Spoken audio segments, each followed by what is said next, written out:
போடுகிற ஓட்டை எல்லாம் திருடனுக்கே தொடர்ந்து போட்டா நாட்டு நிலைமை என்ன ஆகும் நீயும் கொஞ்சம் எண்ணி பாரு.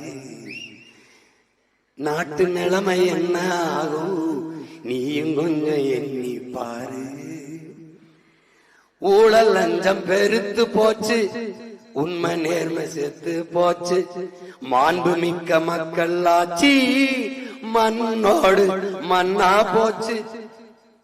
கேடுகட்ட பணநாயகம் கேலி பண்ணி சிரிக்குதம்மா. பொறுப்பது பாவம்தானே, சகிப்பது சாபம்தானே. நல்ல ஆட்சி மலர்வதற்கு என்ன வழி கூறம்மா.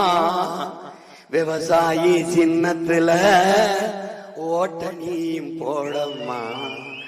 போடுகிற ஓட்டை எல்லாம் திருடனுக்கே தொடர்ந்து போட்டா நாட்டு நிலைமை என்ன ஆகும் நீயும் கொஞ்சம் எண்ணி பாரு.